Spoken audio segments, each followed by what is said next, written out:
But yeah, let's do the Steve Kornacki breakdown of the 270 while I go pee. We are just 6 weeks away from Election Day. And with all of that, the polls, well, they can be hard to tell where the race stands. But thankfully, we've got Steve Kornacki. He is at the big board to help break down all of it. All right, Steve, right now, what are the numbers telling us? It's great to see you. You too, Steph. And, well, let's take a look because there have been a lot coming out there in the last couple days here. First of all, you've probably seen these headlines in the last couple days. Our own NBC poll had Kamala Harris ahead by 5. CBS had her up 4. CNN just this afternoon, Harris by 1. Quinnipiac today, they're in a tie. So, and there have been many others. So let's show you the average here. This is the average of all the polls recently, all of them conducted post-debate. Where does that net out? It nets out on average to Harris by 3 points in the national horse race right now. Now, of course, what we've seen in 16 and in 20, the last 2 elections, is that Donald Trump fell short in the national popular vote both times. He won once and he nearly won a second time because of the Electoral College. So what do things look like in the 7 core battleground states? Looking at our poll averages in these states right now, and what jumps out, I think, is a bit of a north-south divide. Look at where you see the Harris blue here, where you see her best results. Wisconsin, Michigan, Pennsylvania, her 3 best results, those 3 sort of Big Ten states. You got Nevada, Harris leading in the average there by about 1.5 points. Nevada, a particularly volatile state with polling, too, a little bit hard to nail down, but that's what you have there. And then Trump's strength right now, Georgia, Arizona, and then you got a tie there in North Carolina, but Trump doing on the whole in the polling a little bit better in the Sun Belt than he is in those Midwest states. And, of course, for Trump, probably the situation is he's got to get like Georgia, Carolina. He could then win with Pennsylvania. He could do something with. The point for Trump is he's going to have to win almost certainly one of those 3 Big Ten states right now where Harris is polling the best. But, of course, these are very close margins. Let's talk about this, because Politico is reporting that some Democrats justifiably are worried that the Teamsters' non-endorsement of Harris was this warning sign that she's got real work to do with working-class voters, despite the fact that so much of what Joe Biden has delivered, his legislative wins, have delivered for blue-collar workers. So, Steph, we just showed you Michigan, Pennsylvania, Wisconsin, and take a look.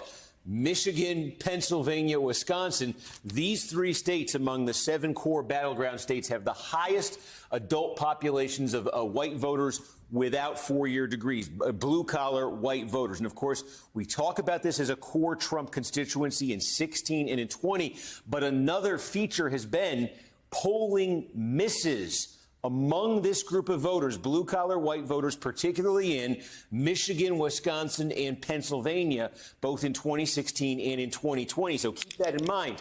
That last graphic I showed you, where Harris has her best poll average numbers in those 3 states, they're also the 3 states that are sort of chock full of that Trump-friendly demographic that has been underestimated, undercounted, really, in polling in terms of his extent of its support for Trump the last 2 times around. If that happens again, those small Harris poll average leads in those states look a lot different. It's undercounted. Why? Because people are voting for him, but they don't like to talk about it because they don't want to deal with the headache? Well, there's all sorts of theories about why pollsters have not been able to adequately capture the segment. It's a large segment, but the segment of the blue-collar white population that's pro-Trump. But one of the things that happens is you can get, demographically speaking, just in terms of being representative of the population as a whole, you could get the correct number of blue-collar white voters in your poll. But there are still blue-collar white voters who vote Democratic. There aren't as many who vote Republican in these states or vote Trump in these states.